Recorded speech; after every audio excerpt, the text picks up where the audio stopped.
Namaste, and thank you all for joining us for this final session in our 3-session Zoom webinar, The Journey to Joy. My name is Vineeth Chander, and I serve as the Hindu chaplain at Princeton University, and I direct our Hindu Life program.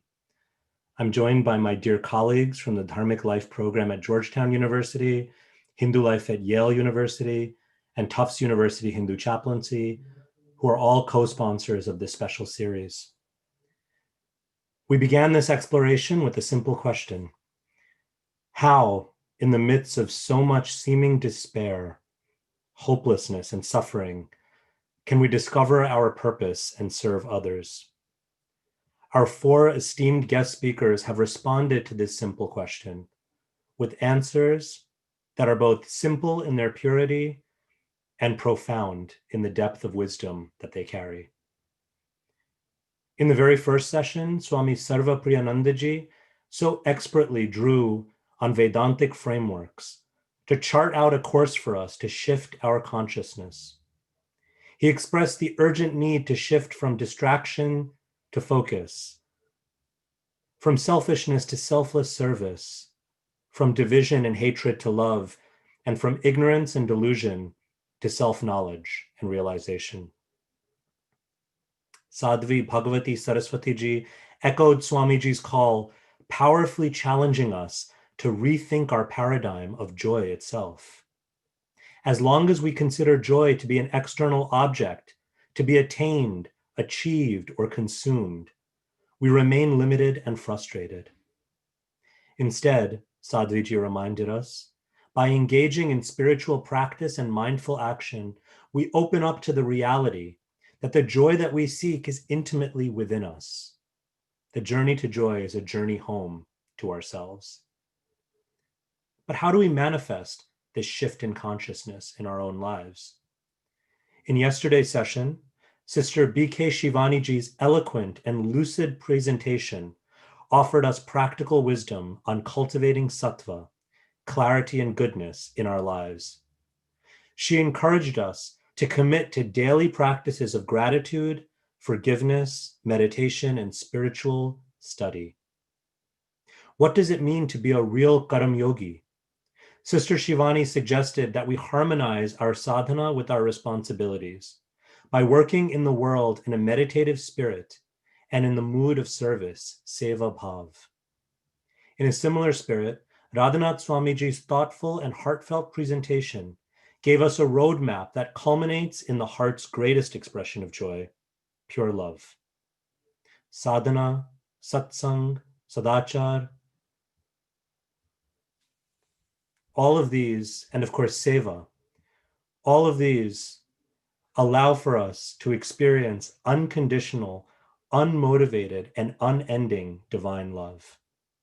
And when we experience that love within, Radhanath Swamiji taught us, we must radiate it outwards. We must act as instruments of that love. When we become compassionate activists in the world, we experience joy and share joy with others. Today, we are blessed to have all 4 of our teachers back with us for a special Q&A session. We invite you to submit your questions in the Q&A chat box at this time. Please keep your questions brief and specific to the topics that we've discussed in this webinar. We also ask that you specify which of our speakers you are directing your questions to, or if you wish to ask the same question to all or any of them. We will try our best to present the speakers with as many of your questions as time allows, but please forgive us if we are unable to get to your question. In the interest of time, we may also paraphrase, condense, or combine questions that overlap or are similar. We humbly request that our speakers also offer concise answers to the questions so that we can make the most of this special time together. Once again, we're so grateful to our speakers and to all of you for joining us. I'd like to begin our session together with a question that was submitted previously that is for all 4 of our speakers. So if each of you can speak to this concisely, we would be so honored. Given that this program is organized by chaplaincy programs in various universities. It's an especially salient question. The question reads, everything that you have all spoken in these sessions is inspiring and makes sense to me. But as a college student, I struggle with putting it into practice. How do I balance college life with its academic pressures and social demands and erratic, unpredictable schedules with spiritual life or practice?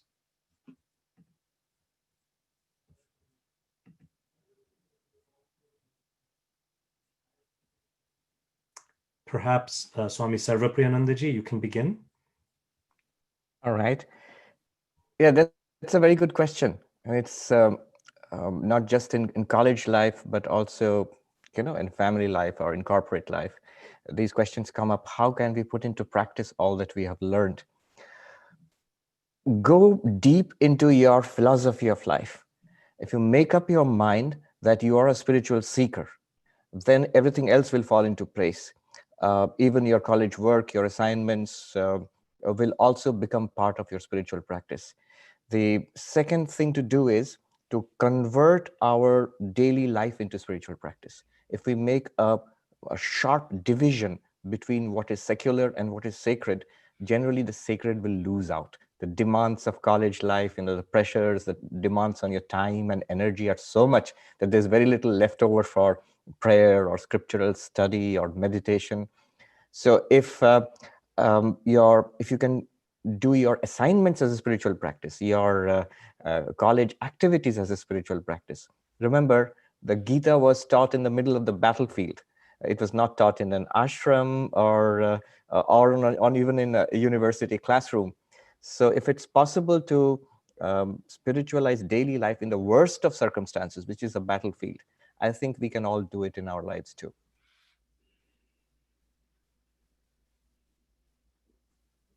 Yeah. Thank you. Please jump in for any one of our speakers.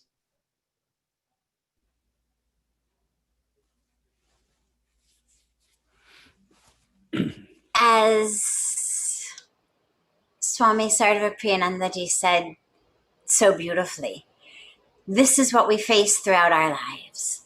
And so as you're in college, in university, recognize that one of the beautiful gifts, one of the real treasures to me of the Hindu tradition, of the Sanatan Dharma tradition, is the idea that the entire universe is pervaded by the divine. We're not saying your spiritual practice has to be only that which you do sitting at your mandir with your eyes closed, with your legs sitting in Padmasana. No, it's how you move through the world on that battlefield of Kurukshetra, when Bhagwan Krishna gave us bhakti, karma, and Gyan Yoga. It's not pick which one, any of them are fine.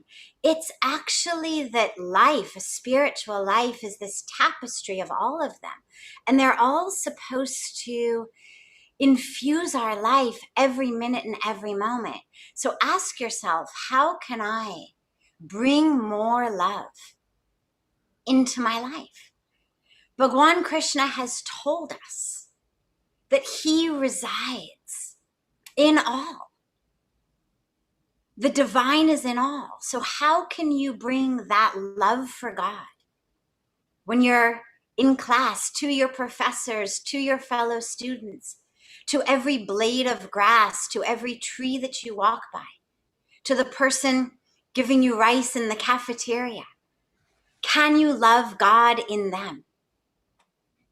Can you have Gyan Yoga? Can you experience the truth of yourself as you're sitting in class thinking, oh my God, I don't understand this? Can you ask yourself, who is the I that suddenly I'm doubting? Because what we're taught is the I is Purna. The I is divine. You're not the I struggling in a math class. So bring in that bhakti, bring in that gyan, and bring in the karma yoga. What can you do every minute, every moment to help someone? Did someone's book bag drop? Did someone's pencil drop? Can you pick it up? Is someone struggling? Can you help them? Can you let someone in front of you in line? Tiny little nothing things. But they're things to just remind you that even standing in line at the cafeteria is spiritual practice. Walking from class to class is spiritual practice. Can you be as mindful, as conscious, as aware of your breath, sitting in class, walking to class, doing your homework? Bring that practice into every minute. And very lastly, as you said, with its crazy hours, the hours are only as crazy as we let them become. Allow yourself to really decide what your priorities are and fill them up in your weekly schedule and in your daily schedule. And sure, allow time for fun, but make sure that that which is your priority gets put into your day first, so that you're sure that you don't end up ending the day thrown around here and there without the priorities being fulfilled. This is a learning ground for life.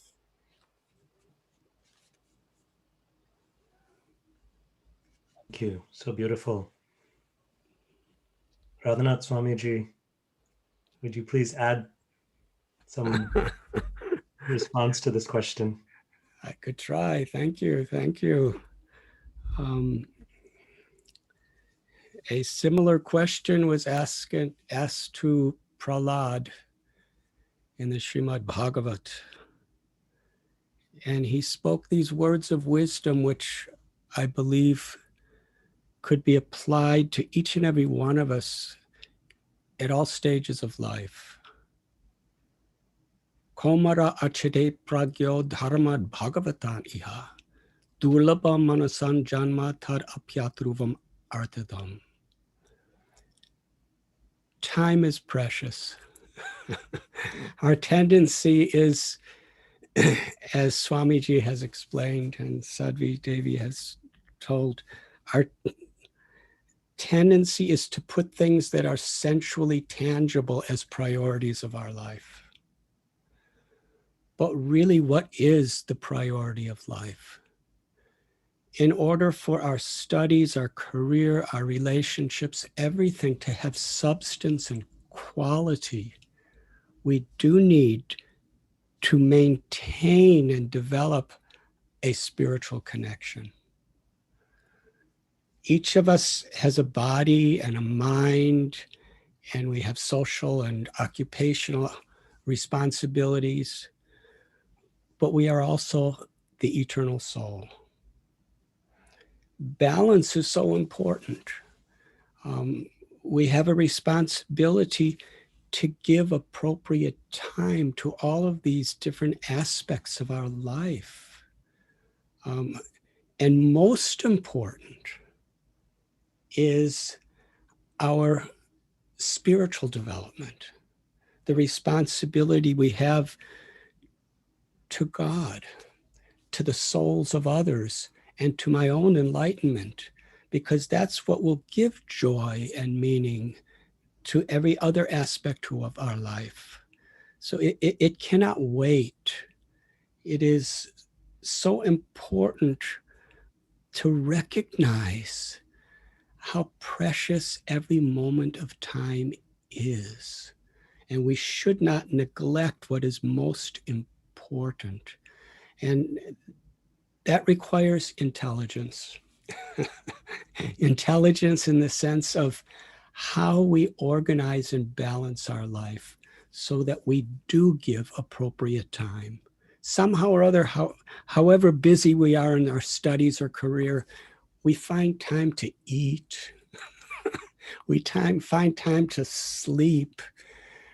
We need to give time to nourish and rest our true self. And then our life becomes holistic and purposeful.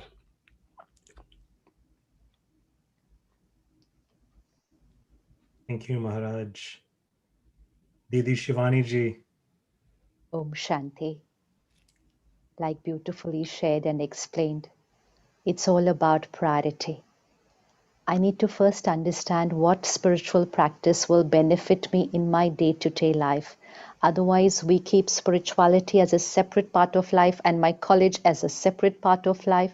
And because my student or my professional life is taking up so much time, I think I do not have time for this separate activity of spiritual study and meditation. But once I experience the benefit of this in my student and professional life, then I will never be looking for time. It will become my topmost priority. But I only need to experiment with it. Like the phone we carry, it can do almost everything from communication to emails to online shopping to ticket booking to videos to camera, everything. But it can do that everything only when the phone is charged. If I say I have so much to do with my phone that I cannot keep it half an hour for charging, then it's only a box. It can do nothing. It can do nothing if I don't charge it. But if I charge it, it can do everything so efficiently throughout the day. Similarly, the soul.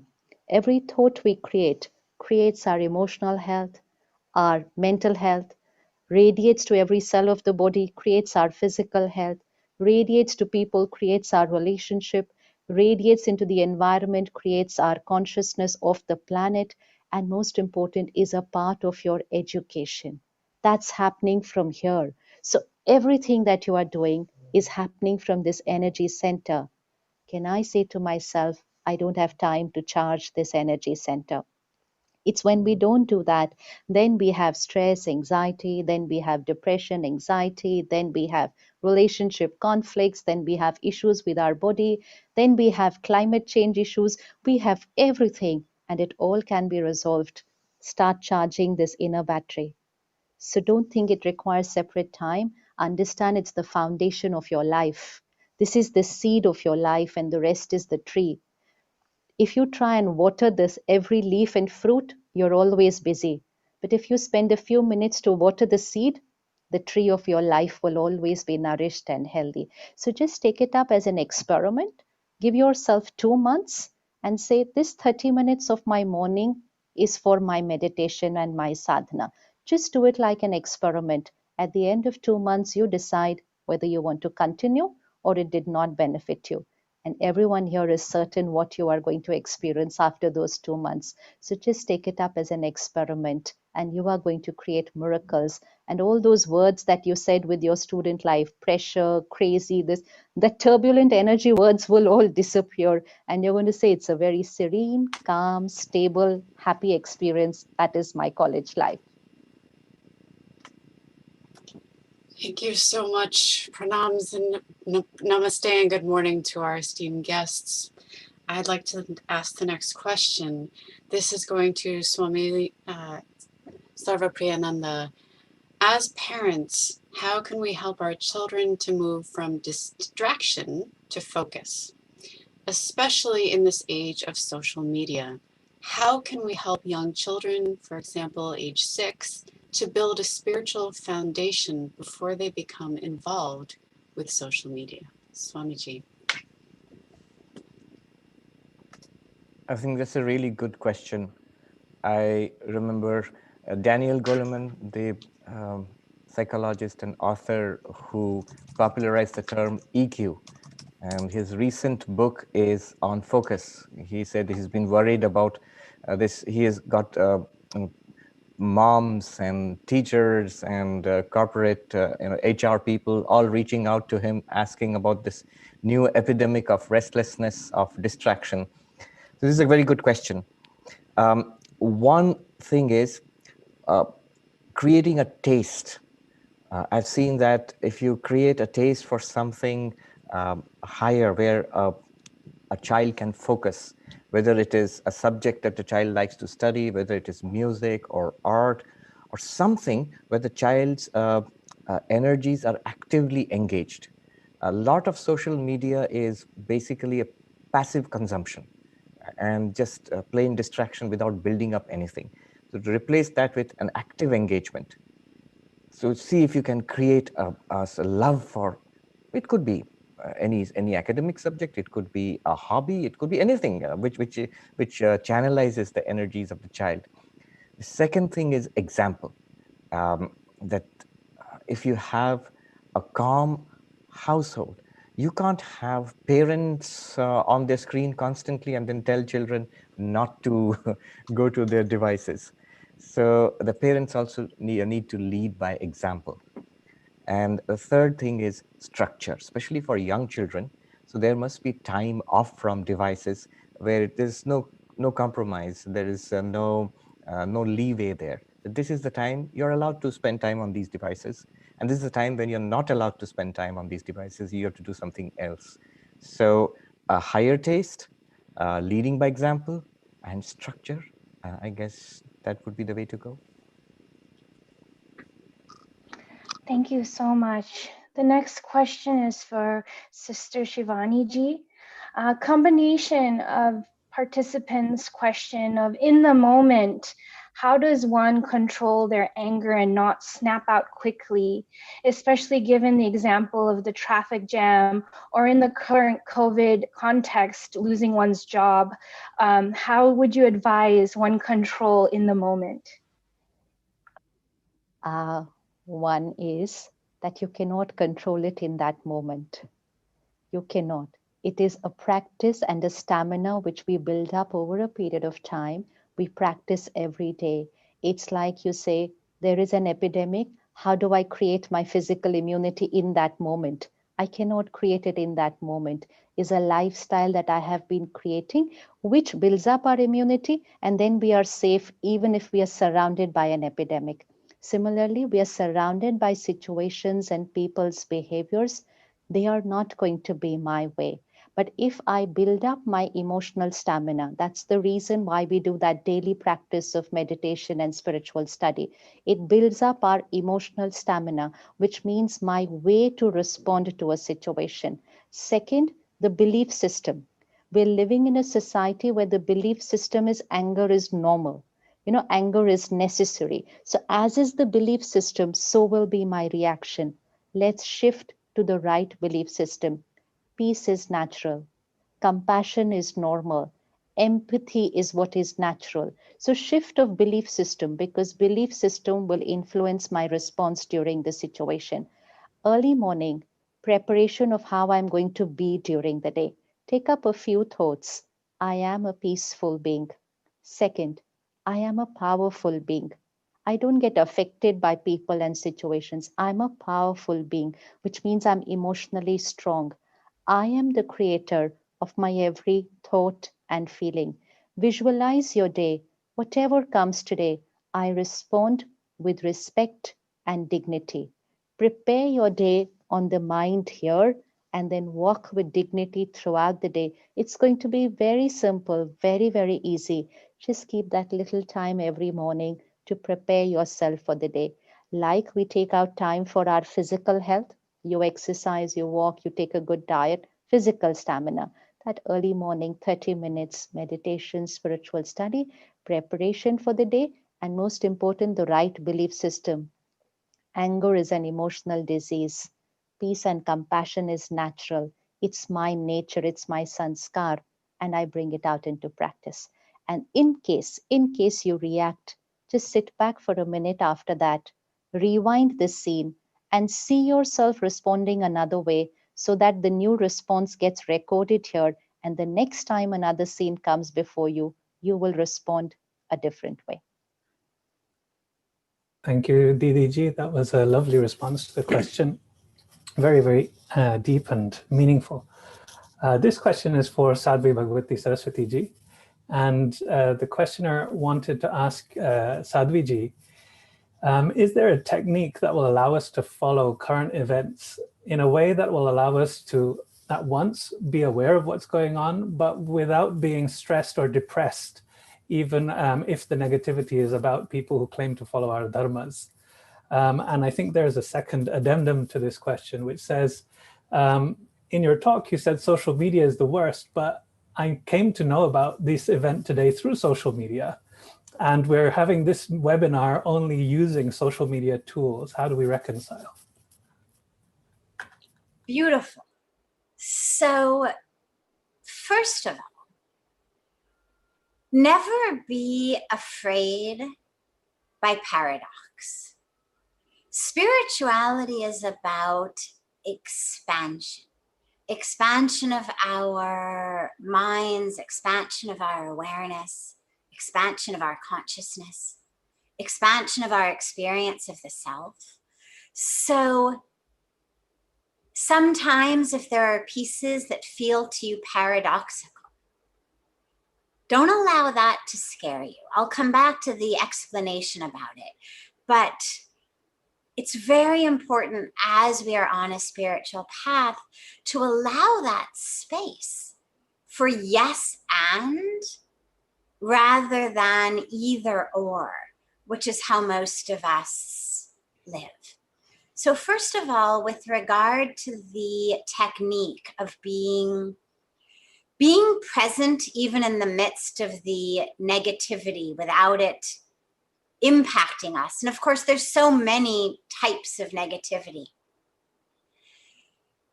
This is the practice of meditation in life. But of course, as Sister Shivani-ji said so beautifully, we have to first learn it in our meditation.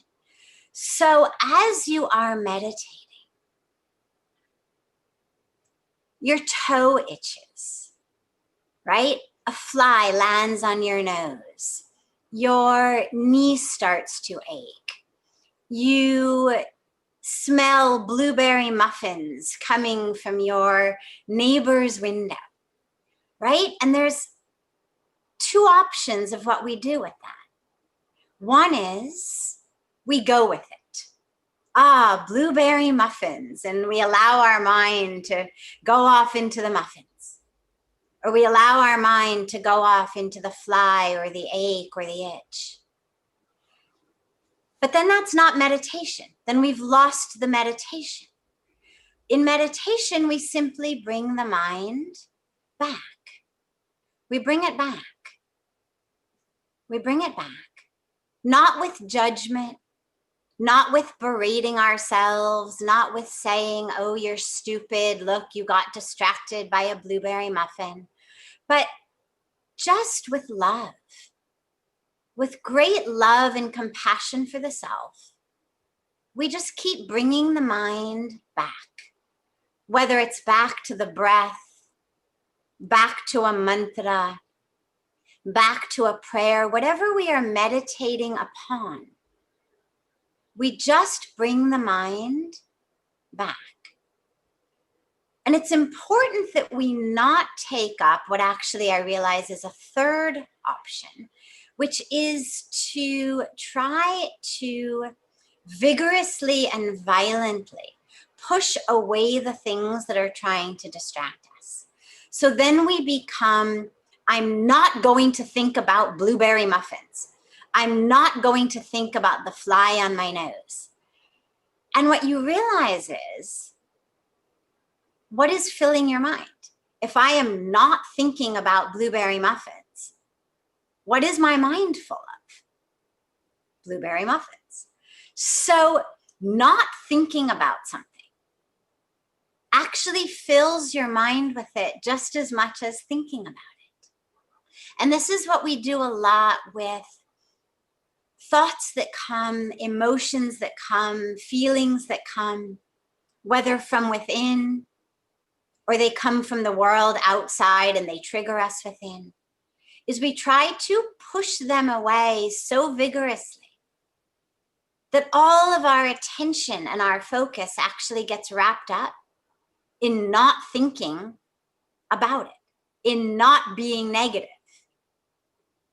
Instead of that, just stay anchored in what you do think about. Stay anchored in your breath. Stay anchored in your mantra. Stay anchored in the prayer or the affirmation or the truth or the question, who am I? Or the love. have some very deep phrases that resonate with you.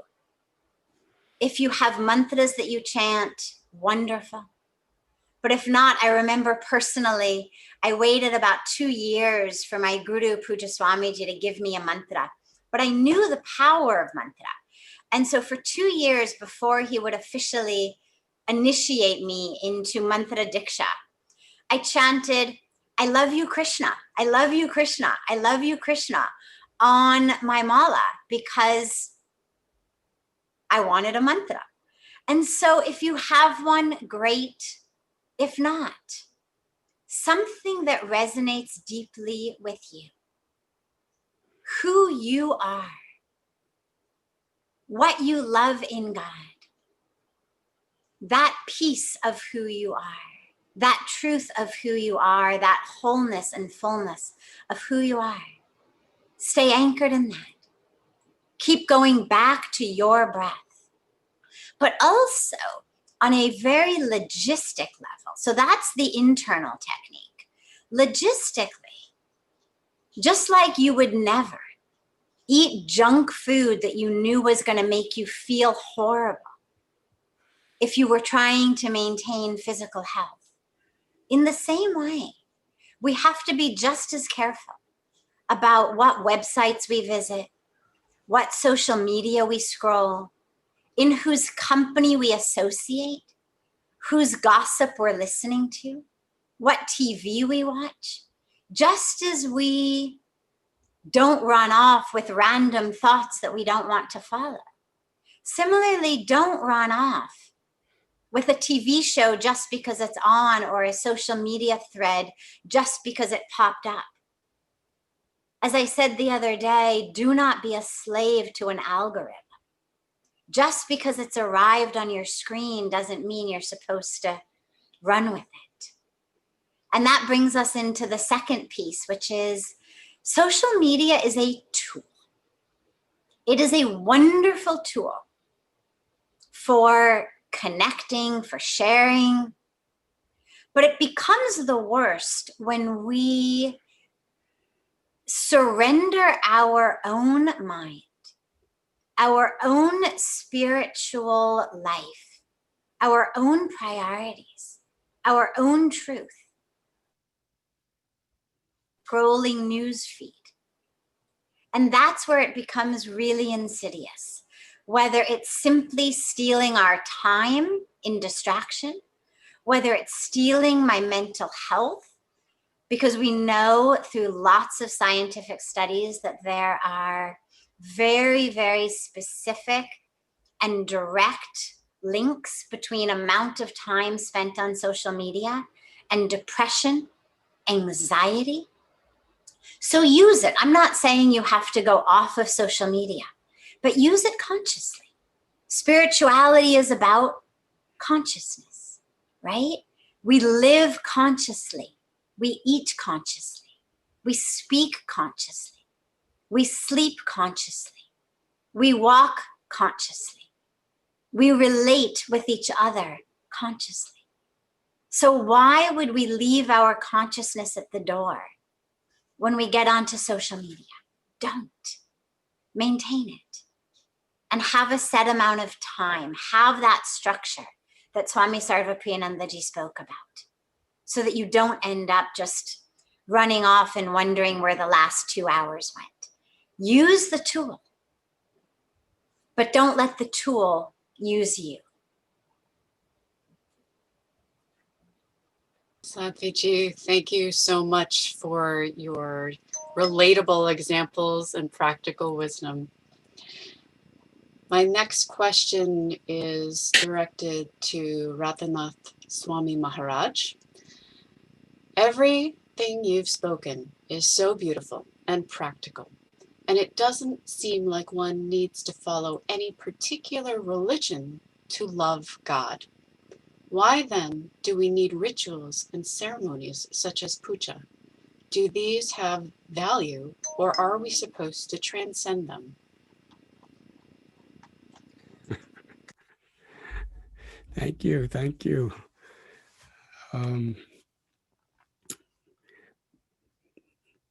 if I'm sitting in New York City and I want to go to London,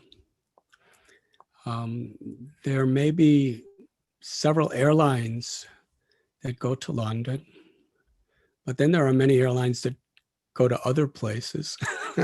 It's not that every airplane will take you to London. We have to be sure that this is actually one that is leading to London and it's tested and proven.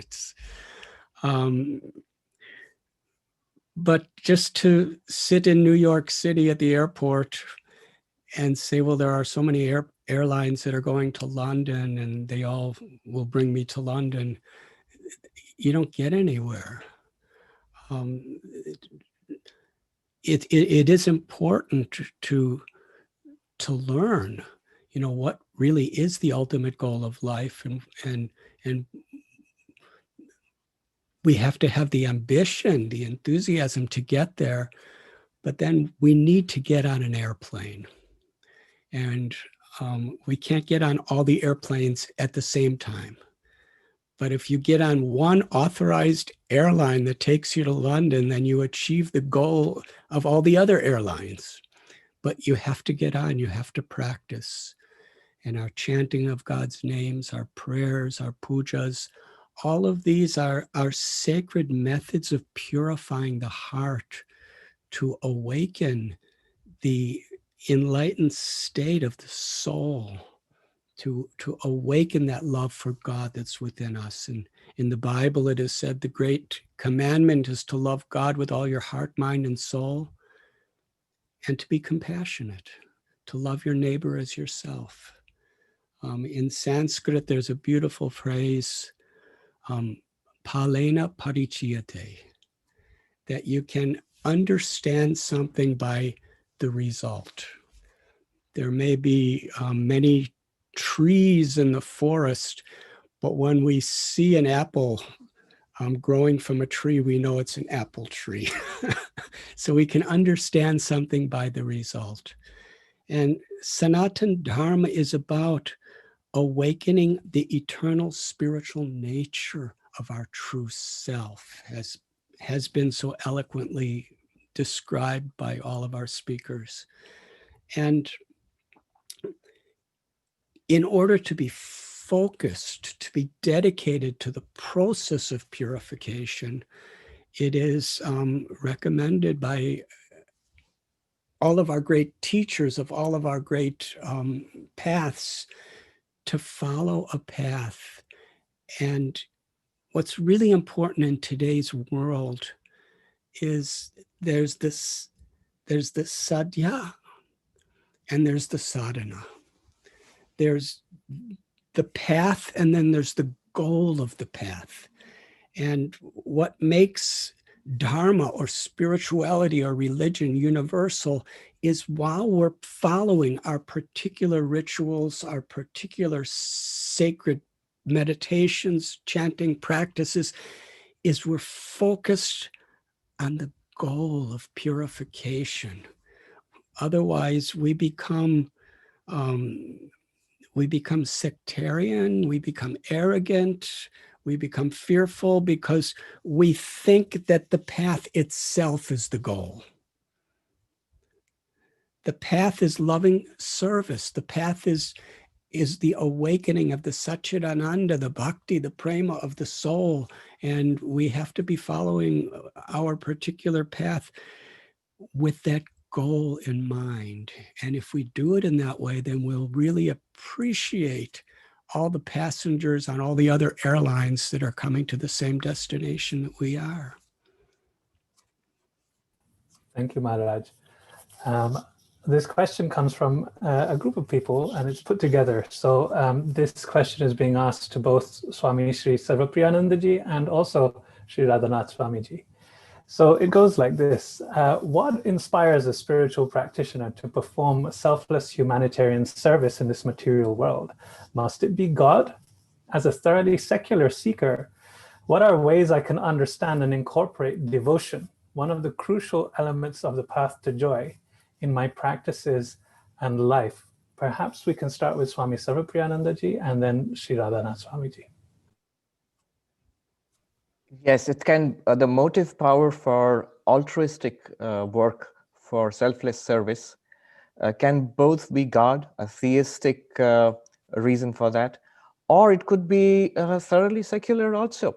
Uh, so Sri Ramakrishna said, Shiva Jnani Jiva Seva, to serve all sentient beings in the knowledge that they are all Shiva, that the divine is present in all of them. It is the divine alone which manifests in all of them. So if I'm worshiping God, I'm loving God, it is wonderful to know that all those I am dealing with, the people around me and the community around me, my beloved Lord is there in the form of all of these people.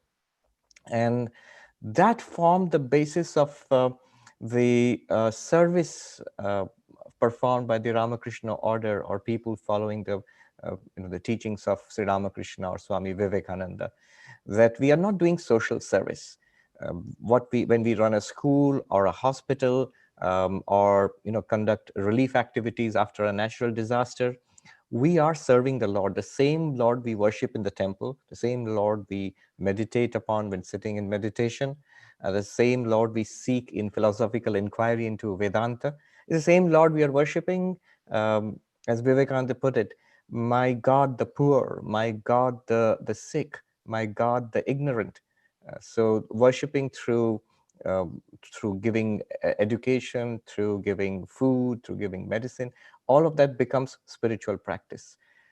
On the other hand, there's sufficient evidence nowadays through positive psychology about the tremendous benefits of altruism, of selflessness. You know, there's more happiness, more peace and lasting peace to be gained by being selfless rather than by being selfish. And there are any number of studies nowadays which validate this. It just takes a little bit of Vivekananda said that unselfishness is more paying. It just takes some maturity to understand this. So yes, from a theistic approach and from a secular non-theistic approach, but if I can use a homely example given by Sri Ramakrishna, that there's a special oil cake which is put in the straw when you feed it to the cattle. Just the dry straw, the cattle may not want to eat it, but you add this thing to it, the cattle munches it up with delight. The cows do that. And this oil cake is bhakti, devotion. So if there is love in our hearts, and that's the best kind is evoked by the presence of God in those we are serving, I think service becomes very sweet. Yes.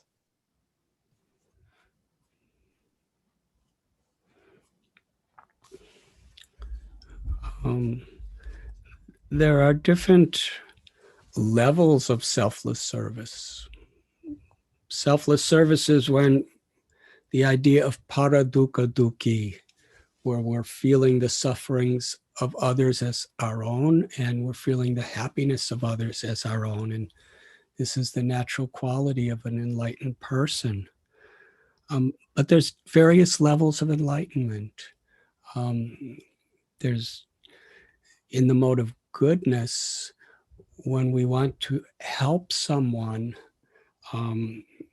we put that person's interests before our own, and that is seva.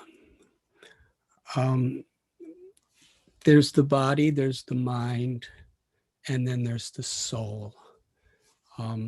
Feeding a person that's hungry, hospitalizing a person that's sick, encouraging a person that's in distress.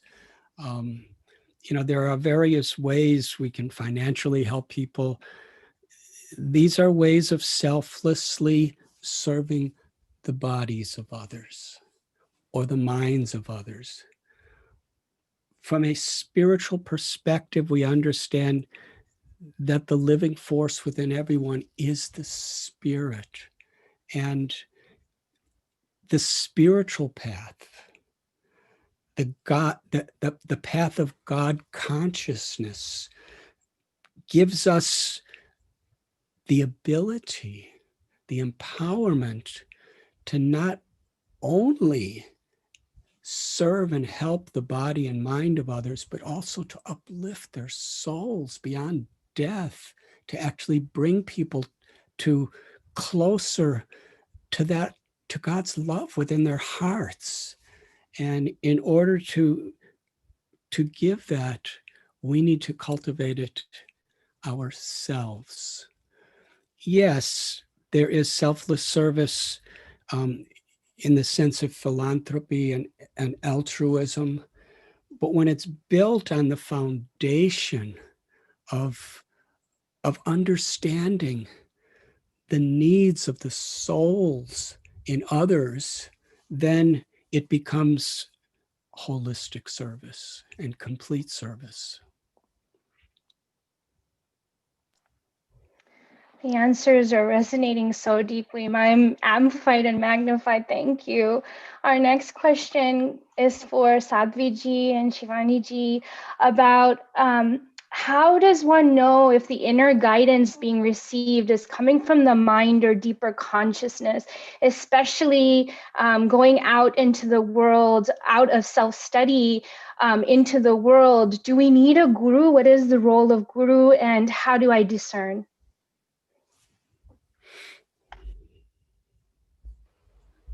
You take it up first. It's a beautiful, beautiful question. First of all, in terms of knowing that inner guidance, this is very tough, and this is a really common question because we speak so frequently about listening to the inner voice. And yet, when we go inside, there's a full, very out of sync, out of harmony orchestra playing within most of us of so many different voices. The voice of fear speaks from within. The voice of ego speaks from within. The voice of our patterns speaks from within. So when we say that inner guidance, it becomes very difficult because sometimes that inner guidance is rooted in ego, in fear, in desire, in anger, or in patterns that are not functional for us today. And this is why a daily practice of meditation is so important. Think about a nursery full of babies.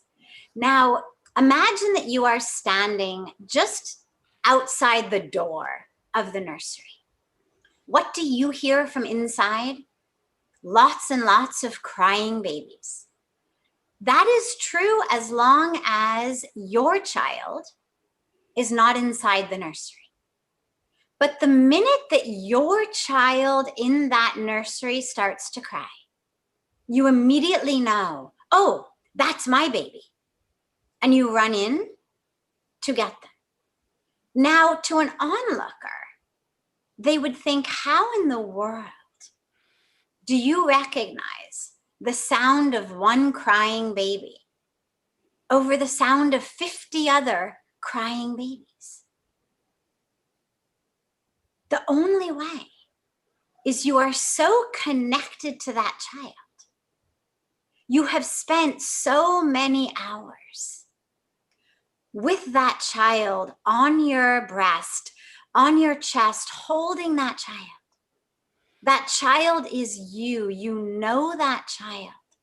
You love that child on the deepest level. You would never mistake someone else's child crying and think it was yours, or hear your child and not realize it was yours.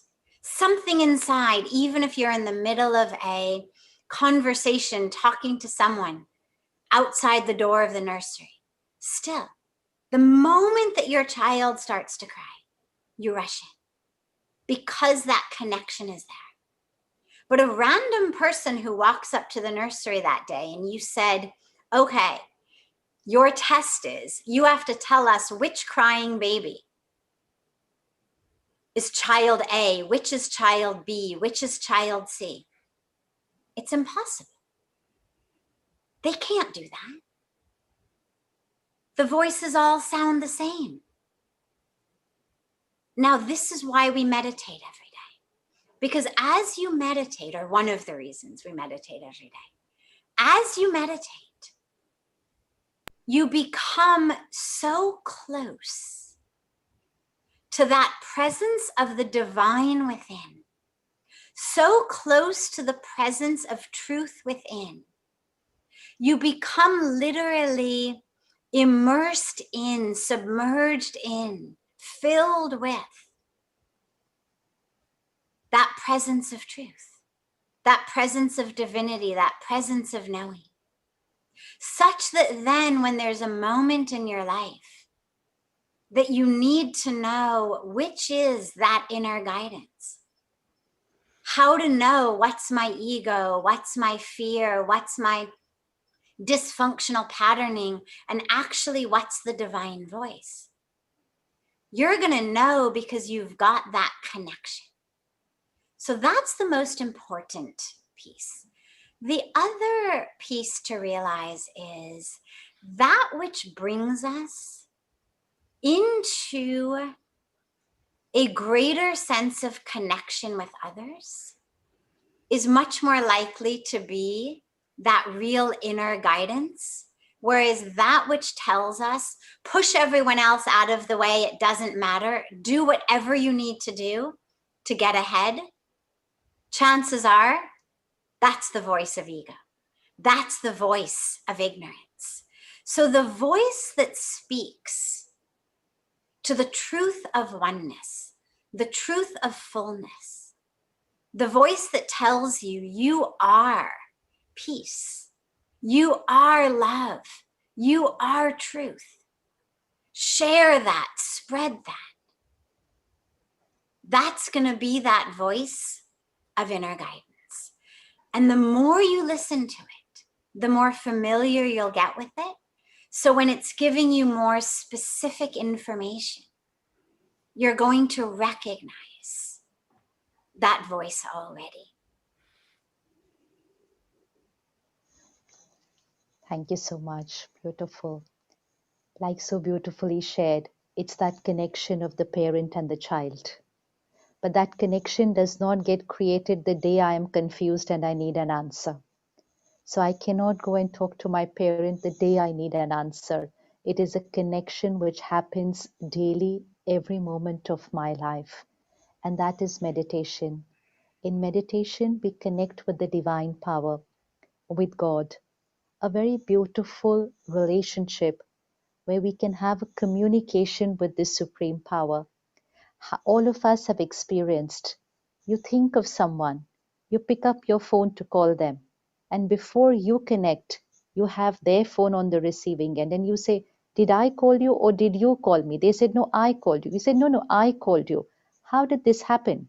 How did they remember me exactly at the same time when I remembered them? Because before we speak, our vibrations reached each other, and that was the telepathic connection. This connection of telepathy does not happen just between a soul and a soul. A telepathic connection can happen between soul and God. Create a thought, create a vibration of love. It reaches there. Answer comes to me, and it's an experience. But this cannot be understood logically. It would have to be experienced. And the simplest way, like you have so many relationships with whom you share everything, with whom you talk about everything of your life, start experiencing that beautiful relationship. But that relationship cannot be only when I am in trouble. It is a relationship which is a part of my life. Just experiment that the day you have something to talk about, whether a problem or something good to share, who is the first one you think of? Put them in your first circle.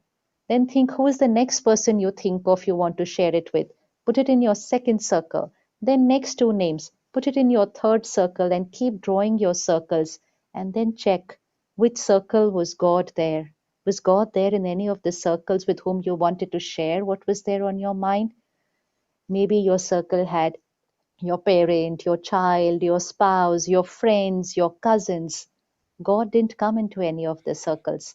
But once you start creating that divine connection on a daily basis, God will come in your first circle, and then will come everybody else. So it's not, I will ask everyone else for help And when I get no answer, then I say, oh God, nobody's giving me the answer. Now I need it from you. It's the other way around. I connect there, and then I don't need to go and talk to anybody else.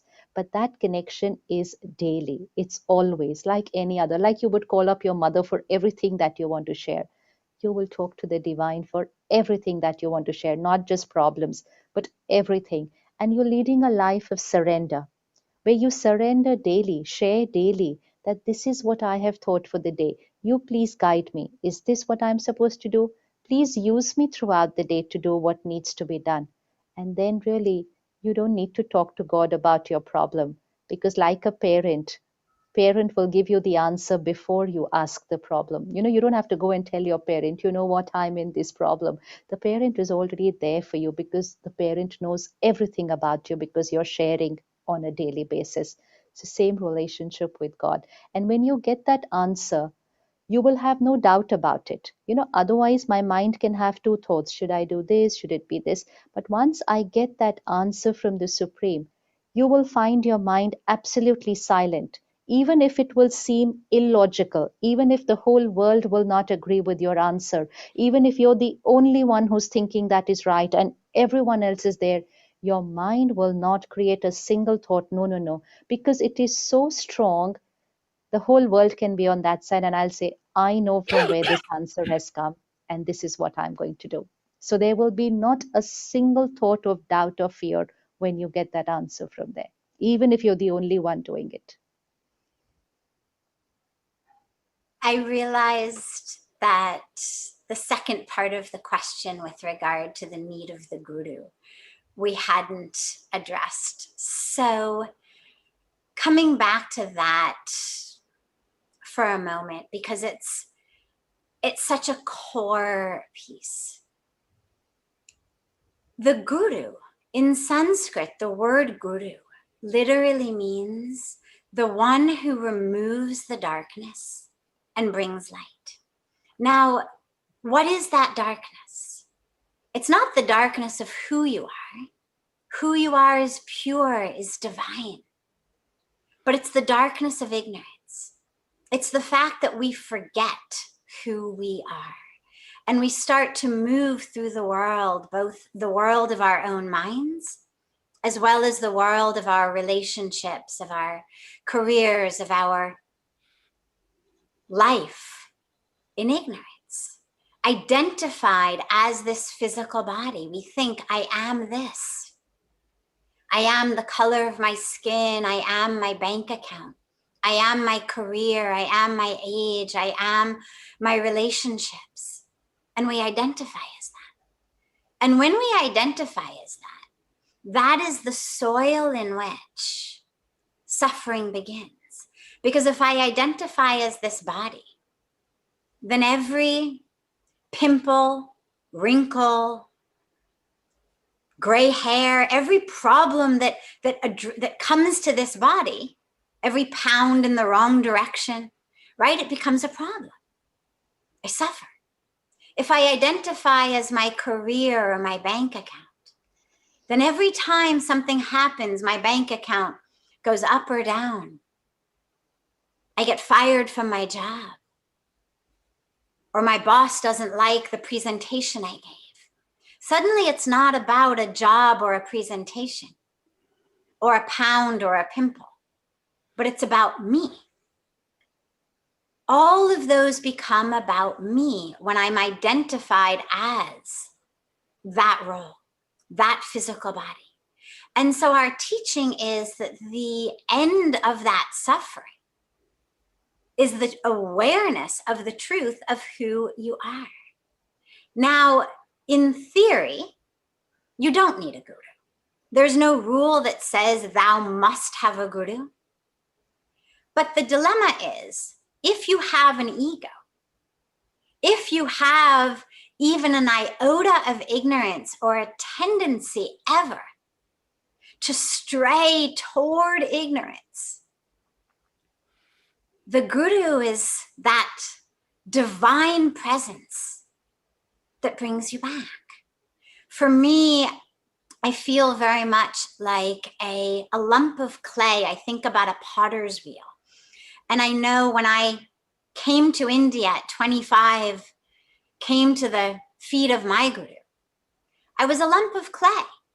And of course, sure, you could look at it and you could say, all right, there was some potential at the core. It was divine and pure. And yet, my experience of self was a lump of clay.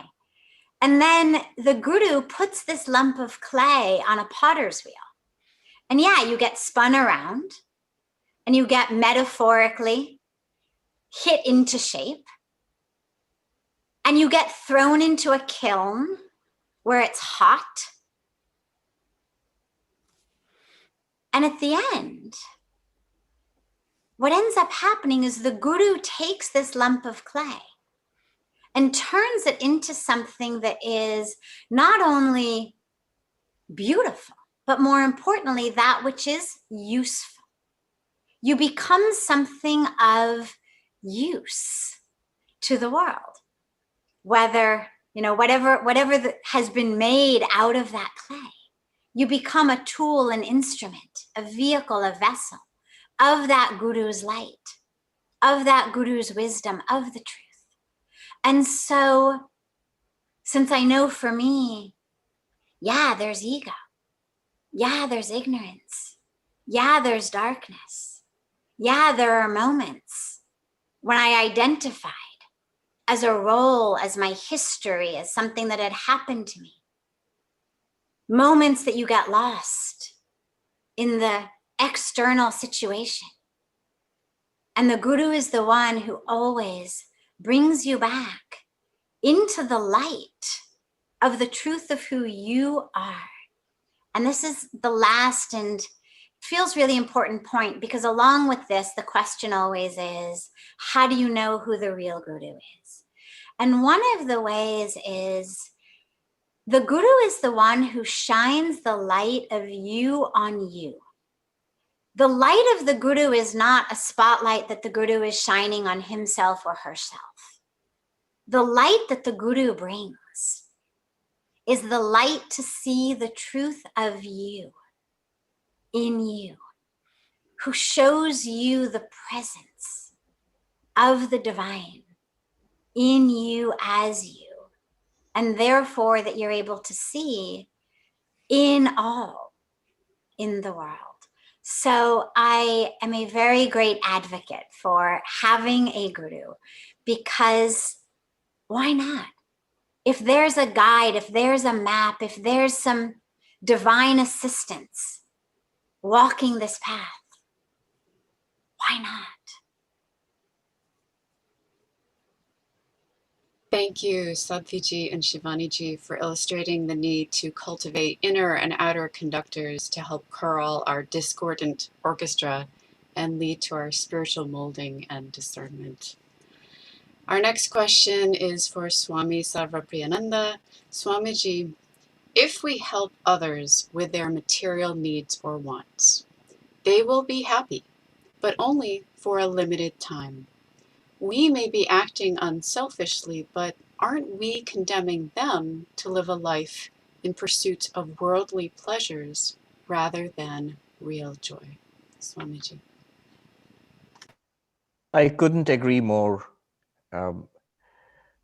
That is why all great spiritual masters, great teachers in all religions, they were immensely helpful to humanity, but their help, they knew the greatest help is spirituality. I think revered Radhanath Swamiji indicated this, that the greatest help that we can give to anybody is spiritual help, because precisely for this reason, it is a permanent solution to suffering. It is you attain the highest fulfillment or happiness by spiritual progress, and of course by spiritual enlightenment. That's the end of the road, but even beginning and moving through spiritual life, that gives great joy, that gives strength to overcome sufferings, and a person can really deal with the problems in his or her life from a spiritual standpoint. So yes, the spiritual help is the best that we can give. But I'll add here, not all are qualified to give this help. to the extent that we can bring people to spiritual life, we can, best by our own example. But all the time, the attitude of helpfulness, so that should be there. We have seen in the lives, I've seen the lives of very senior monks, very spiritually advanced people, both monks and householders, that they are by nature tremendously helpful. And their attitude towards the world is, what can I do for you? If they can help you materially, they will. If they can help you emotionally, they will. And they know the best help that they can give anybody is what has transformed their own lives, what has transformed our own lives. The greatest blessing that we have in our lives, all the panelists here, is spirituality in all its forms and colors and hues. And why not share that with others?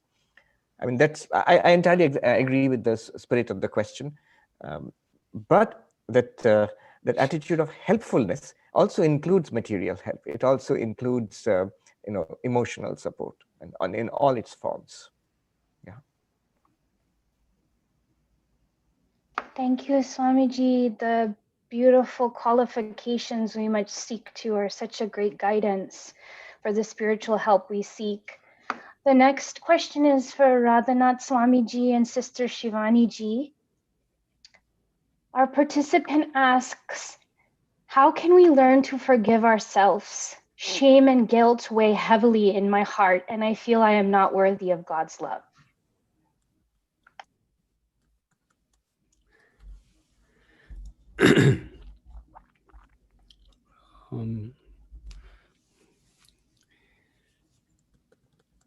It is so essential to be reminded of who we are from a Bhakti or Vaishnav perspective.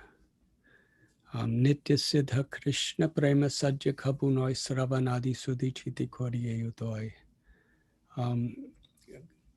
Krishna, or God's love, and our love for the Supreme are forever inseparable from who we are.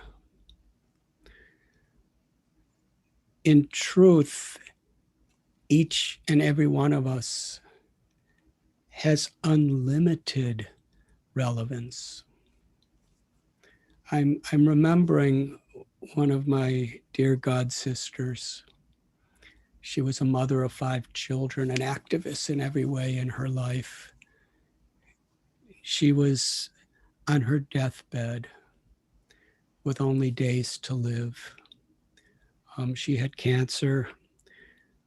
She was paralyzed from the waist down, emaciated. Her husband, my dear friend, had to clean her excrement with his own hands and feed her. And she looked at him and she said, what I used to be, I could do so much for so many people. But now look at me. Physically, I can do nothing. But I'm not irrelevant.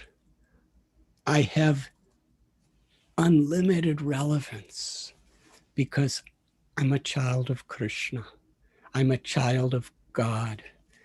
Therefore, my relevance, the beauty of my soul, nothing can take that away from me, not even death, what to speak of any situation in this world.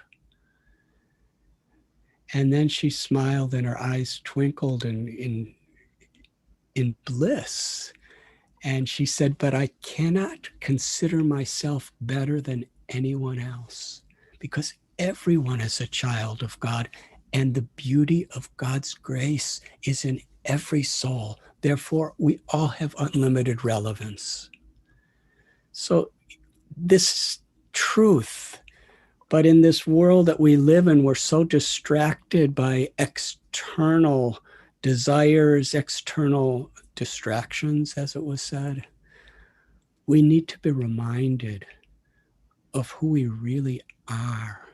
We need to be reminded of the sweetness, the beauty of God's grace that is within us all.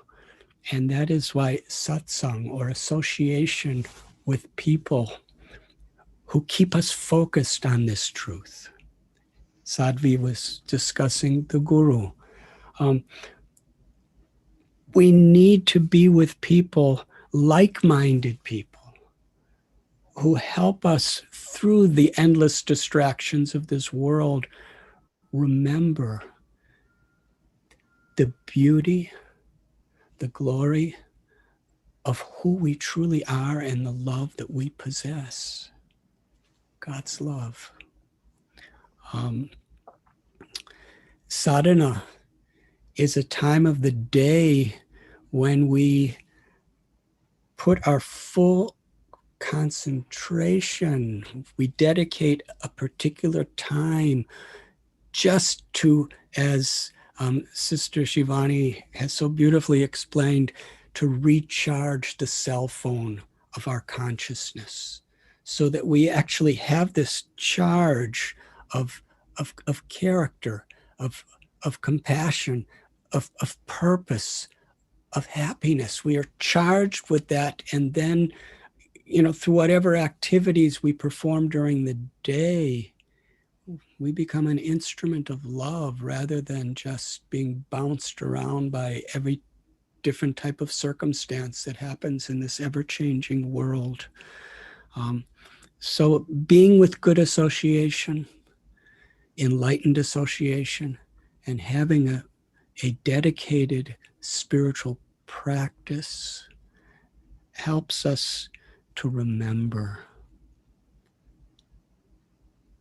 the beauty and the glory of life itself.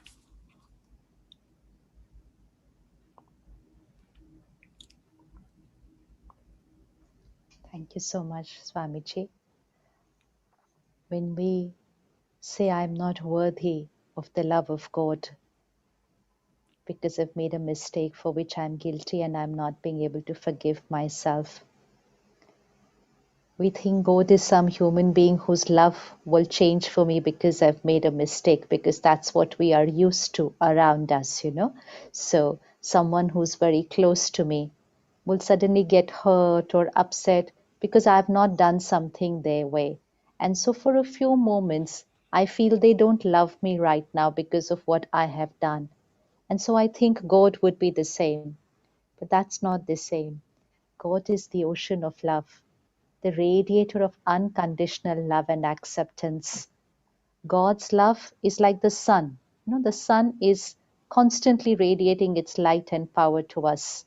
It's we who close our windows. But if I open my window, the sun remains there. Similarly, God is that source of unconditional love and power. God's love is not based on what I do, what I don't do. God's love is constant for me.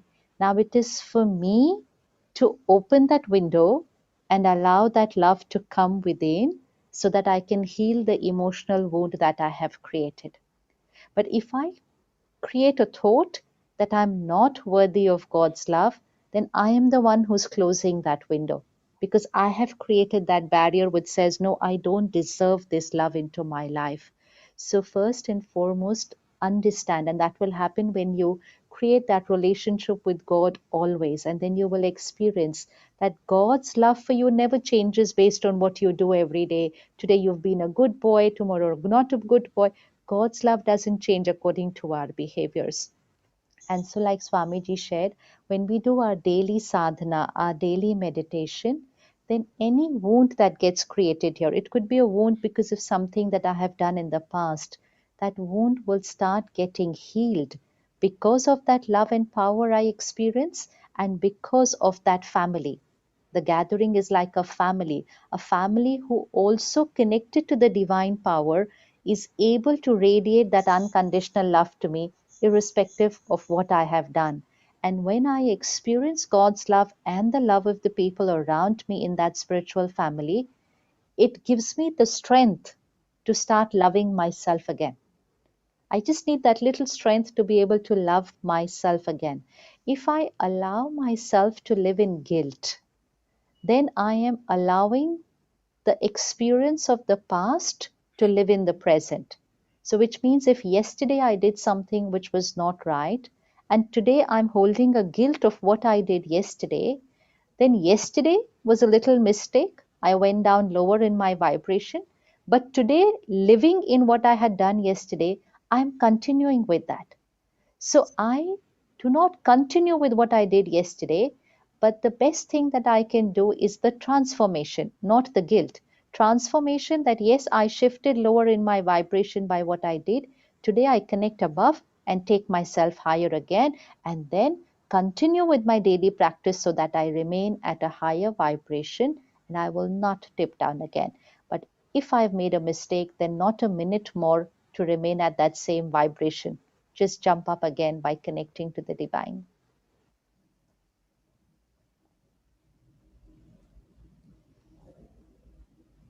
Thank you both so much for those beautiful responses.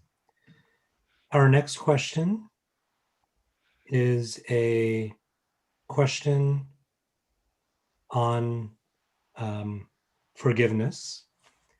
And this is a question for Sister Shivani ji. You spoke of the need to forgive every night before we go to sleep. I appreciate this, but in the case of conflicts within the family, I find it hard to forgive without first resolving the underlying conflict. I find it is easier for me to forgive something that was done to me, but very difficult to forgive offenses or wrongs done to those I love. How can I approach forgiveness in this situation? This is I, and this is another person. This is what they have done.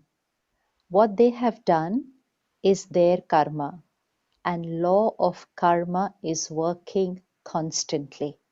So we need to first understand what is forgiveness. So this soul has done their karma, and along with their karma, their consequence of their karma is walking with them. How I think about what they have done is what starts getting recorded here. And if I say they hurt me, they insulted me, or they insulted somebody I love, or they betrayed someone I love, I start creating an emotional wound here. My emotional wound is not going to heal them. My emotional wound is not going to cause any consequence to them, but it's only going to cause a lot of pain to me. It's only going to cause a lot of pain to me. Let me remember what they did is their karma. How I'm thinking about them is my karma. My karma will create my consequence, their karma will create their consequence. What is the meaning of forgiveness? Actually, we have no power to forgive anybody else because their karma is walking with them. So it's between them and the supreme power. But when I say I forgive, it means I am changing the way I am thinking about what they have done. Because why have they done what they have done? Because they were at a lower vibration. Even if it was for a minute, they had gone at a lower vibration and done something which was not right. If I continue to create pain about them, then I am lowering their vibration. And if I lower their vibration, then their chances of again to making a mistake is going to increase, and I will be part of that karma because I have radiated pain energy to a soul who was already in pain. But if I connect to the supreme power and radiate blessings to them, let's remember those who make mistakes were not well, were spiritually not well. That's why they have done something like that. So connect to the supreme power and radiate healing energy to them. While you radiate healing energy to them, first, you're going to be very safe and protected here. And second, your healing energy, which radiates to that soul, will give them the power to come out of the karma consequence and to follow the path of right karma. This is our spiritual responsibility. It's our spiritual responsibility. Like we are caregivers for a physical illness, we're also caregivers for a spiritual illness. So their karma is a spiritual illness. I cannot hold that resentment and create another spiritual illness and radiate pain to them and escalate their spiritual pain. And so forgiveness means I connect to the supreme power, radiate that love and blessings to them, and say, I release what I was holding for them, and I only send them blessings so that they will heal themselves and come out of it. I do not hold the resentment and create another karma. Otherwise, this can go into a very, very vicious cycle of creating karma after karma, which is only going to escalate pain in me, in them, and in the people around me. So it's good to do it before you go to sleep. After a few days, you'll get into the practice of doing it immediately when you create some thought for somebody. After a few days, you will get into the practice that you will not create a thought of resentment or pain for anyone. Forgiveness is not something that you will have to do. It is the resentment that you will not create, and the stage of forgiveness will not come, because compassion and empathy will flow naturally from you for everybody. Thank you so much, Sister Shivani, for these beautiful words of encouragement. We had Swami Sarvapriyananda just left to attend a previous another engagement, so we thank him for his contributions and wisdom for today. So this next question comes to all three of our remaining panelists. And the question is a heartfelt question. By nature, I am a spiritual person, and I try to apply spirituality from the time I wake up to when I go to bed at night. But I lost my son in an accident 4 months ago, and I find myself crying all the time and just missing him. I am a grieving mother. I have been praying, getting help from my family members and professionals, and I started volunteering to carry on my son's legacy. How can I honor my son's soul? The underlying grief is always there, and I feel like I will never experience joy again. And Satyji, if you would please lead us in the answers to these questions or thoughts on these questions. First of all,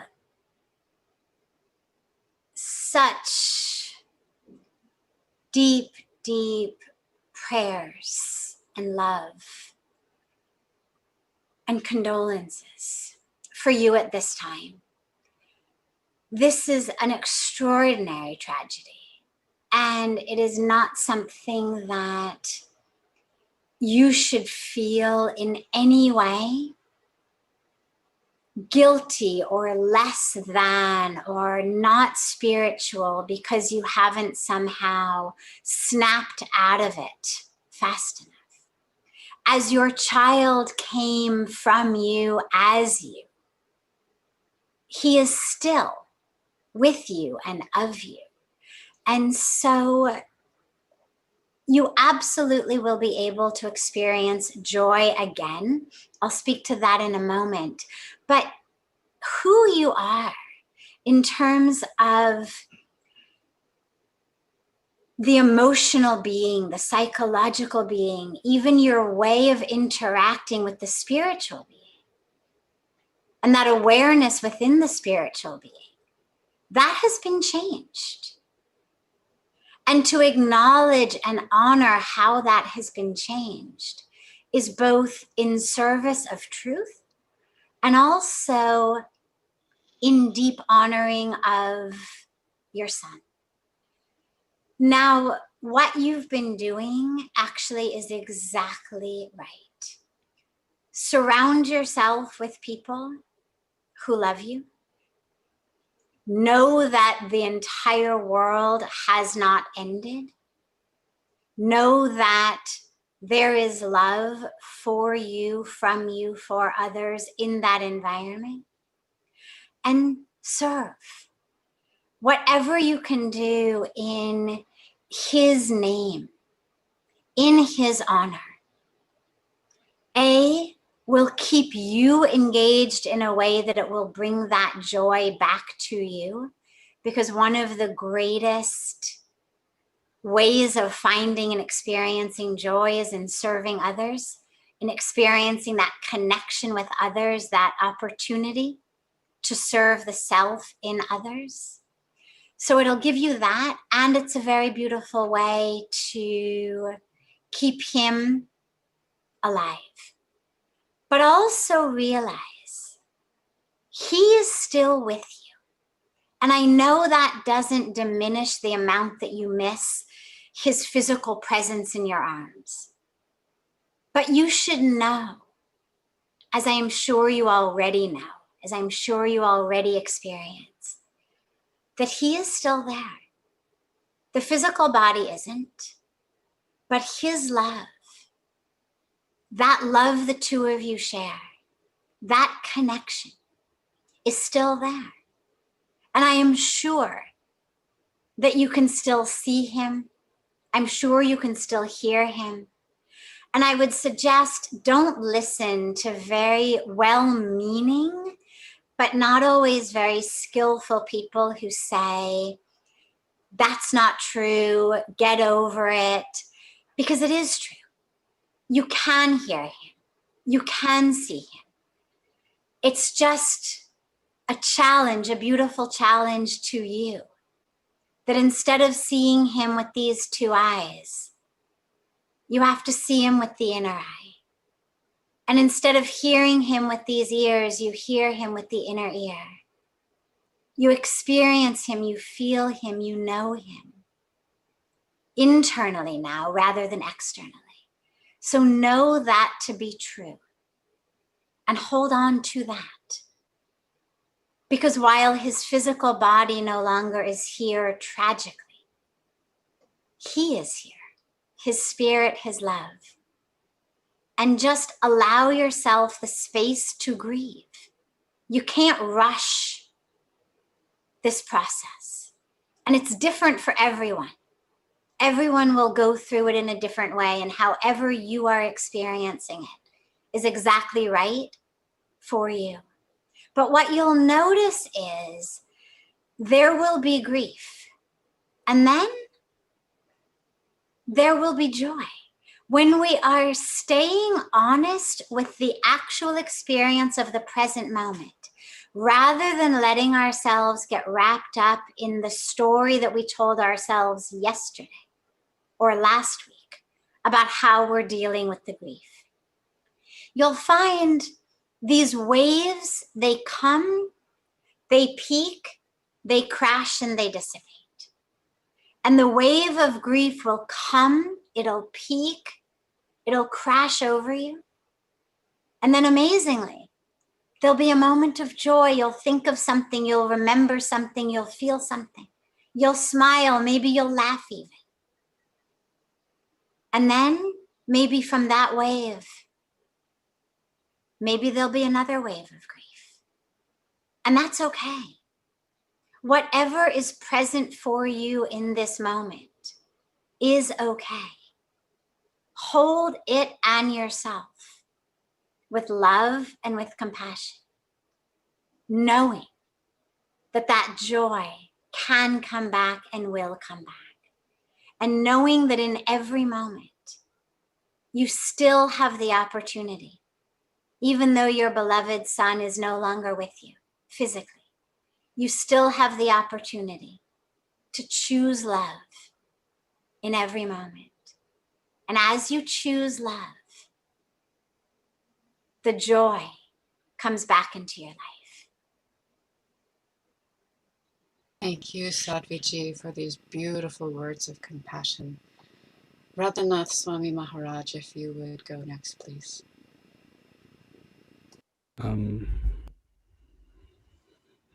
My heartfelt prayers for your son and your family. As Sadhvi has so eloquently explained, the highest reality is love. And the love that we feel in separation from someone often brings it deeper and more prominent in our life. And your son, in that spirit, is closer to you, more present than ever before within. Your wonderful question, what can I do for the soul of my child at this time? The spirit of bhakti is to have faith and realization that the Paramatma, the Lord, the Supreme, is within our hearts. Hey Krishna Karuna Sindhu Dina Bandhu Jagatpate Gopesha Gopika Kanta Radha Kanda Namostate. That the Supreme Being or God or is Krishna is an ocean of compassion, of kindness, of mercy. And he's within our hearts. And every soul is within God and God is within every soul. And it's a very personal thing. On the path of bhakti, in the ultimate issue, the personal loving exchange between God and ourselves and all living beings is the sweetest reality. When you perform your meditation, your puja, your japa, your kirtan, when you perform your seva, if in your heart you're remembering your son and offering the benefits of what you're doing to be shared with your son, you can know 100% for sure that the Lord within your heart is sending those blessings to your child, to the eternal soul of your child. So in many ways, in the depth of the love and separation and the emotions that brings, if we dedicate our spiritual activities to the eternal soul of our child, we can do even more service, give more blessings and benefit than ever before. The nature of this world, janma mrityu jara vyadi, that old age, disease, death, birth are inevitable realities. But they do not interrupt the flow of love between souls. And when we put the Lord in our heart, Krishna, God, in the center of our lives and in the center of our relationships, then our relationships never end. In the sorrow and in the pain, which is completely natural, because that's one of the qualities of love is the pain of separation. But that pain and separation is not a finale of our relationship. It's a beautiful opportunity in your relationship with your son. Thank you, Maharaj. Such a beautiful testament to enduring love among souls. Shivani ji, would you please offer your words of wisdom? Yes, sister. Your son is a very fortunate soul. Today, everyone on this platform is praying and meditating for the soul together. Can you even visualize how much power and blessings is reaching that soul? And where is the soul right now? The soul has already entered the womb of a mother. You said it's been 4 months. Visualize little baby in the womb of the mother with that pure divine soul there. And you don't even need to think now, what do you have to send to the soul? The soul is creating its new costume in the new mother, in the new family. All that you can send is only God's love, blessings, and power. So when you pray, when you meditate, and when you connect to the Supreme and send that power and love, only remember, never create a thought. It may seem very natural, but don't say to your son, "Why did you leave me and go away?" it's not a very comforting energy which reaches there, because the soul cannot come back. But if the soul keeps getting this energy, why did you go away? Come back. I cannot live without you. Then the soul is in that struggle, the soul has to be in the present costume, but the past vibration is pulling the soul back towards the past. So while you pray and meditate and radiate that power, radiate vibrations of gratitude. Gratitude for that every moment that he has spent with you, rather than questioning why he could not spend more time with you. Because that gratitude will help the soul to settle into the new costume and into the new destiny which is ready. So, what we send from here, we need to remember our every thought is getting caught by that soul in the new costume. And that's why we see every mother during her 9 months of pregnancy goes through very different experiences.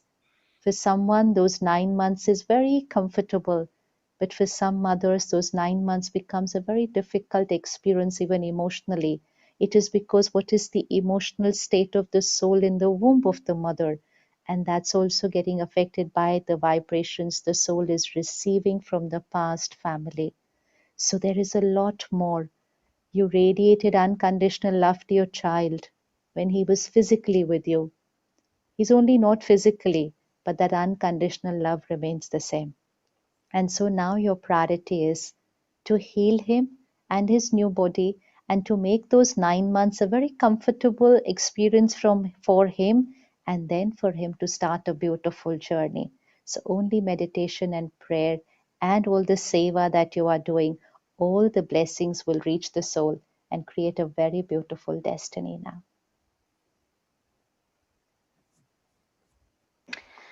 Thank you for these touching wisdoms of dealing with grief and particular griefs. The next question is for Radhanath Swamiji about fear. What is the role of fear in our lives? Do I turn away from harmful situations or walk towards them?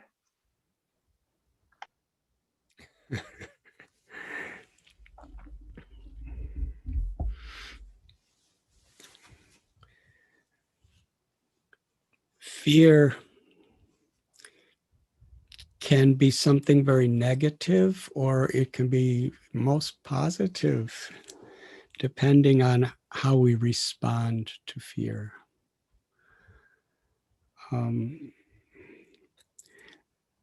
Sadhvi and Sister Shivani have both been describing the relation of mother and child. So nice. When a child is in fear,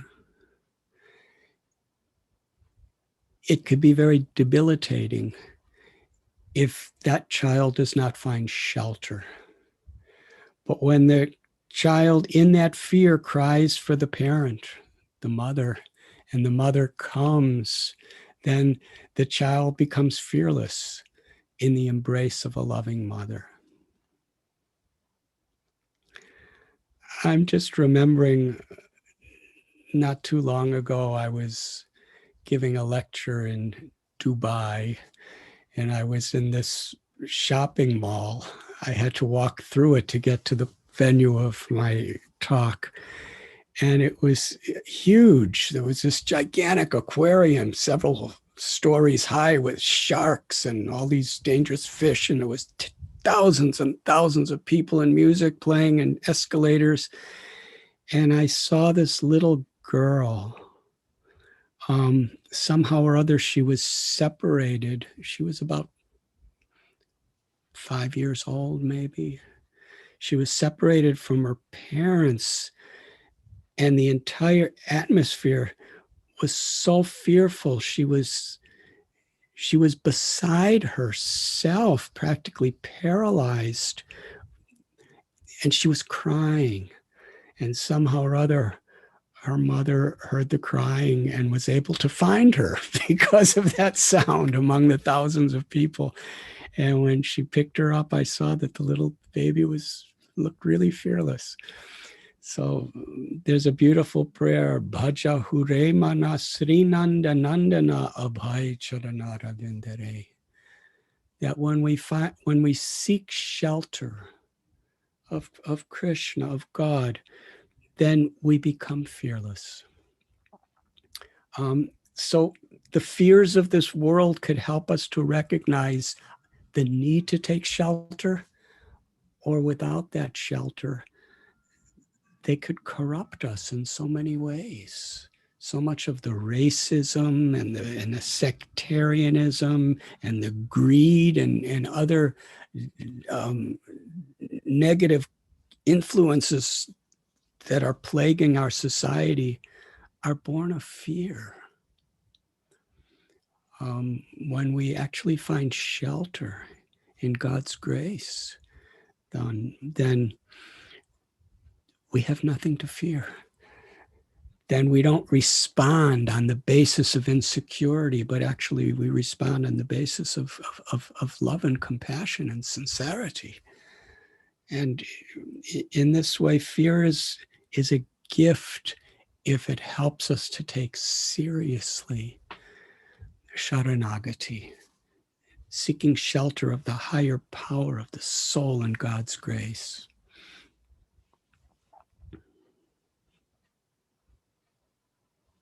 So as far as facing fear, we can have great courage if we have this inner foundation of shelter.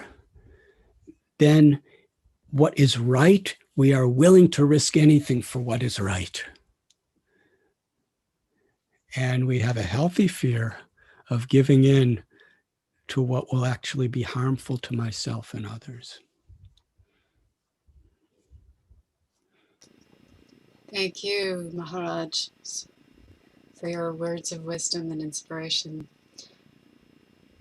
This next question comes to Sister Shivani, and the question is, what should we do when our loved ones are not inclined to spirituality or oppose our spiritual practices?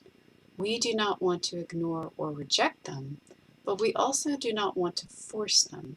So how to navigate that situation? 25 years back, my mother started practicing meditation, and she suddenly found a very new way of living. And it's very natural that when you experience something, the first people you want to share it with is the ones around you. So for the mother, it comes to the child. And I was in my engineering college at that time. And every single day she would tell me, come to the center with me, study spirituality, meditate. And the more she would say, the more I would move away. I said, I don't need it, because I thought there has to be something wrong in my life for me to need it. But everything was perfect in my life. I said, I don't need it. I don't. She said, no, but you must do it. And the more she said you do it, the more I moved away.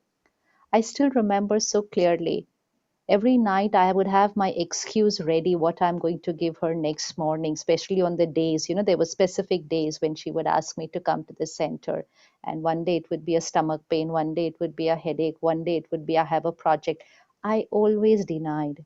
So, this is something which we really sometimes cannot forcefully ask somebody to do it. Of course, everyone is different. So someone might just accept what you shared and start experimenting. But I was completely the opposite. The more she tried, the more I moved away. Then she stopped saying anything to me. But she continued with her spiritual practice. When even one person in the family is meditating, leading a spiritual lifestyle here, they might not say anything from here. They'll just keep quiet, but they'll just keep continuing with their inner journey. Their vibrations create a ripple effect in the family. Their vibrations radiate in the house. Even if the other person is not immediately ready to join you in your practice or on your journey, please remember you are like the diya of the house. Diya is only one, but that diya is giving a light to the entire family. You are like the lighthouse of your house. You are only one, but your vibration is actually giving a direction and strength and power to every member of your family. So you can share with everyone what you have experienced, but if they are not immediately ready, don't try and push them, because I've personally experienced that if you try and push people, they move very far away because they don't want to be forced into something. The best way is to just continue on our journey, and most important, not to reject their lifestyle. I've seen that also happen sometimes when we create, let's say, a simple thing like if I shift from a non vegetarian to a vegetarian, even a simple eating habit, then I tend to preach to people, no, no, this is not good. What you're eating is not right. So that radiates a rejection energy to what they are doing. And if I reject them, then they reject me. And so then their chances of experimenting what I want them will not happen. So continue on your journey, accept them with their ways of living, and your acceptance will give them the strength to accept what you are doing, and your vibration will influence them. And one day, maybe only when they need it and maybe not when everything is perfect in their life, they will come and they will say, what is it that you do? I think I need it today. I'm not feeling perfect here in my mind. It's like a doctor. You can keep telling a person there's the best doctor in the neighborhood. The person says, I don't need a doctor. But one day, if I'm in pain, then I'm going to go to that doctor. And even if they don't ever come, please remember, your vibrations are empowering them. Your vibrations are empowering them. That's the power of meditation. Power of vibrations radiates all over the planet. So how much impact it would have within your family. So fortunate is your family who's living in your energy field, because your vibrations are energizing them. And they are already on that spiritual path without them having to do anything, because you are doing that for them. And they will one day connect to that vibration. Thank you, Sister Shivani ji. The image of beaconing like a lighthouse is staying with me. The next question is for Radhanath Swami ji. One of our participants asked, mental health is still a major taboo in our society and especially in spiritual circles. What advice could you give me as someone who has a mental health disability and who serves as a mental health advocate?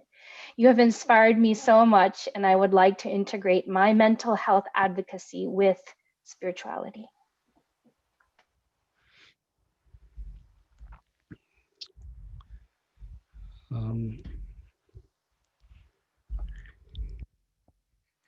In one sense,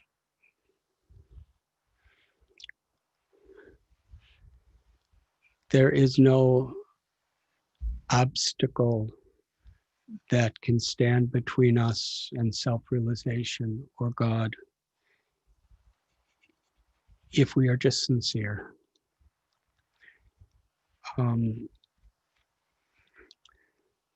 The mind is such a thing, like the physical body, that it has healthy states and it has unhealthy states in the way it's functioning.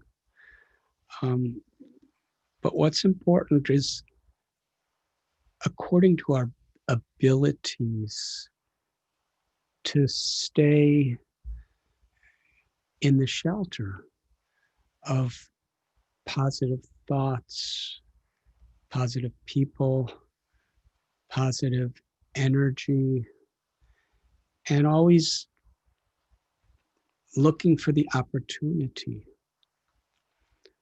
to connect with God within our hearts, within other hearts, to purify my own heart. And in whatever state we're in, if we have that positive framework of mind, and of course, if professional therapy or other such aids help us, then God can help us through the medical fields too. whatever actually gives us the most positive state of mind by which we can pursue the path of seva and purification.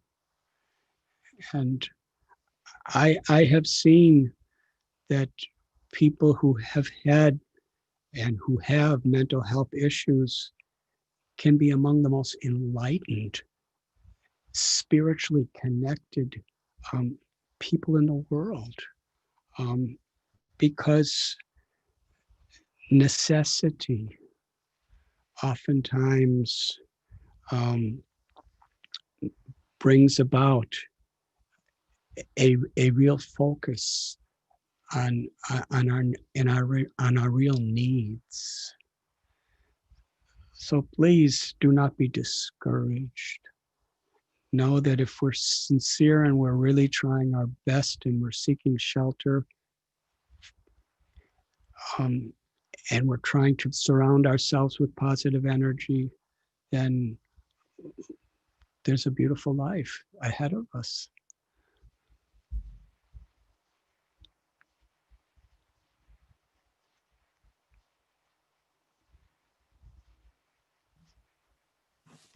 Thank you so much, Maharaj. We're arriving at the end of our time together. We have one final question for our remaining 3 panelists. We're so grateful for this time with you, and we could go on all day and for many days, perhaps, but unfortunately, we do have to bring this session to an end. So we have this final question.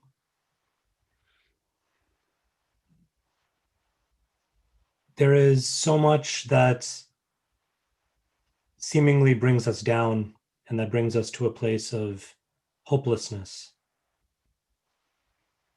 The 3 of you have been on a spiritual journey for so many years.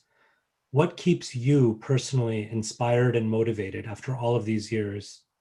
What is one specific practice or teaching that is dear to your heart and that you turn to in difficult times?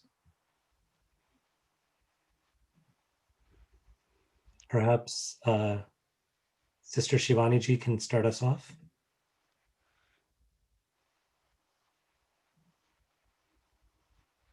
What keeps us going on the journey is first and most important is a lifestyle of discipline. It's discipline.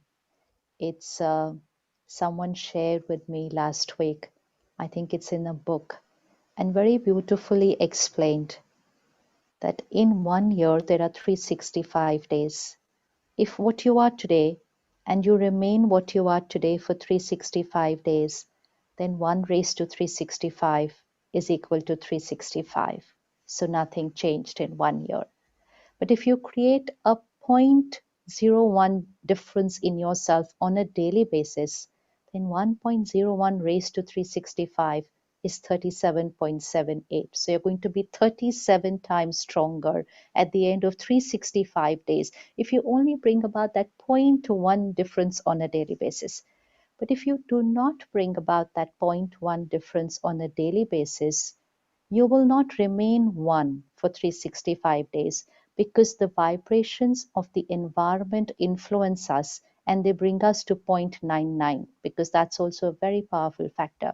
And 0.99 raised to 365 is 0.03, which is 1500 times lesser than that 37.78. So that's that power of that 0.1 shift daily, just daily. And that 0.1 shift comes with that daily practice of meditation, the daily practice of spiritual study, the daily practice of karam yoga, seva. So when it's happening daily and you are experiencing that 0.1 shift on a daily basis, you'll never stop because it's so energizing that it automatically takes you to that 0.1 the next day, and then that becomes a way of living. You're not consciously doing it. You're really not consciously doing it. It's just happening very, very naturally. And like all our elders have shared today, this seva bhav, that when you are with everyone and you're sharing what you are experiencing, the energy that creates, it just multiplies many, many, many, many folds. And that's another factor which helps you to go higher on your journey of vibrations. So I think just discipline in what you are doing. The only reason sometimes when we're not able to experience is when we don't create that discipline. We'll say, okay, I meditate the day I get time. Okay, today I'm busy, so today I will not do it. So then the journey is like up one day, down one day, and then that can become a struggle. And then I look back after 5 years and say, where have I reached? I seem to be the same. I'm not changing. What's the point of all this?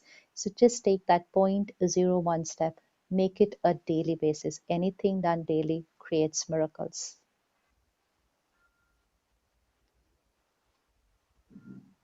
Thank you so much, Sadhviji. Would you please share something that keeps you going? So for me, love keeps me going. The incredible love that I feel for God and the opportunity to experience that presence of God wherever I look. And that becomes the practice also, because there's a lot of places where it's a lot easier to experience the presence and love of God than others.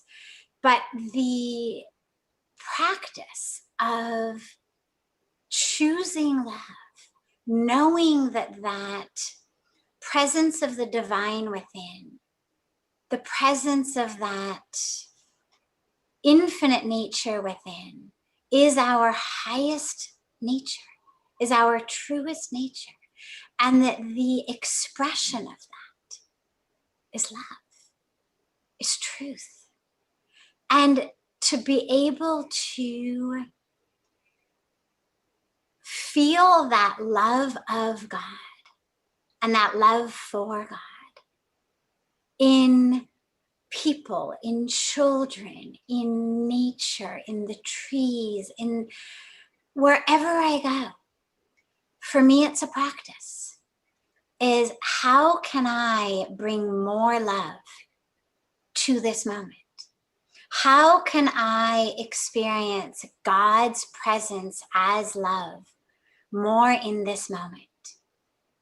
There's a beautiful quotation, I don't know who said it, but it says, the only thing missing from any situation is that which you are not giving to the situation. And I've always taken that very deeply and really commit to, in every minute, in every moment, in every situation, how can I first experience that presence of God as love, and then be a vehicle, a vessel, an instrument, a tool of that love in the world.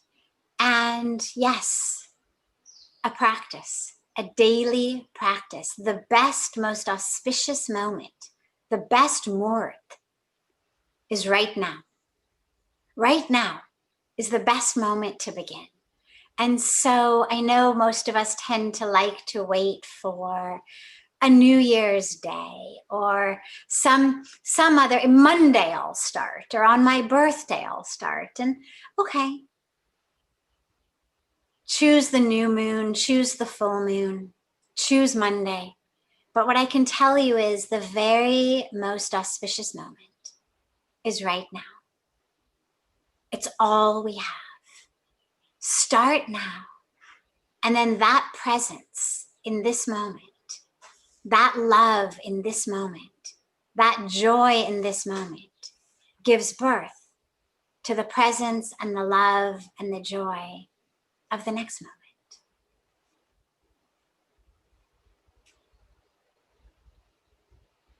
Thank you so much, Maharaj. Would you please share with us?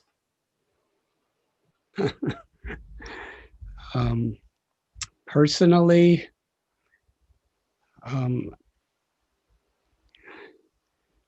I have found such wonderful shelter and foundational meaning in my life in all circumstances when I sincerely try to turn to God's name. Sri Chaitanya Mahaprabhu taught us Nam Namakari Bahuda Nija Sarava Shaktis. That the Supreme Lord has many names. And that those names have been revealed in various religious or spiritual traditions throughout the ages. And in each of these names, the Lord's presence, the Lord's power, the Lord's mercy, the Lord's beauty is accessible. So in my own life, when I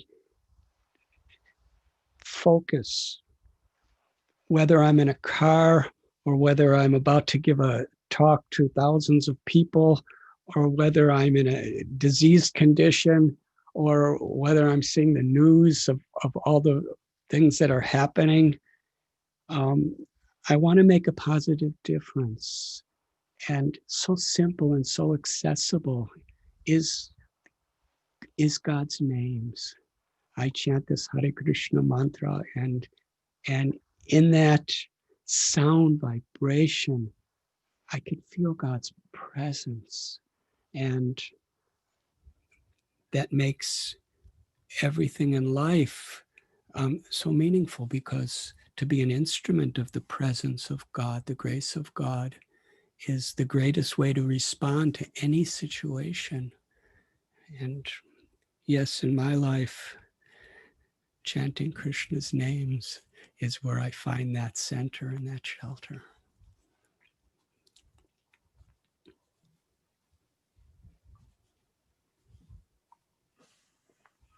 What a beautiful way to bring us to the close and culmination of our journey to joy together. A journey, as we've spoken about, that is in so many ways a journey within, a journey of coming home to ourselves, a journey towards our highest aspirations and towards the depths of love and of service. We're so very grateful to our esteemed, respected, and wonderfully empowered special guest speakers, Sister B.K. Shivani ji, Radhanath Swami Maharaj, Sadhvi Bhagavati Saraswati ji, and Swami Sarvapriyananda ji. This gathering is in so many ways just nectar for our ears and our eyes, and like soothing medicine in a time that feels so challenging in so many ways. On behalf of the Hindu Life program at Princeton University, as well as our co-sponsors, the Dharmic Life program at Georgetown University, Hindu Life at Yale University, and Tufts University Hindu Chaplaincy, we want to thank each and every one of you who have tuned in, either here on Zoom or on YouTube. We want to ask your forgiveness for our inability to address every question, but we want to thank you for pouring those questions forward and for sharing your hearts and minds with us. And we want to invite you to continue this discussion, this exploration in your own life, in your own circles, in your own sanghas, to reflect on what you've heard here and to go deeper and deeper on this wonderful joyous journey, individually and together. We thank you so much, and we wish you unending and heartfelt joy. Namaste. Om Shanti. Thank you.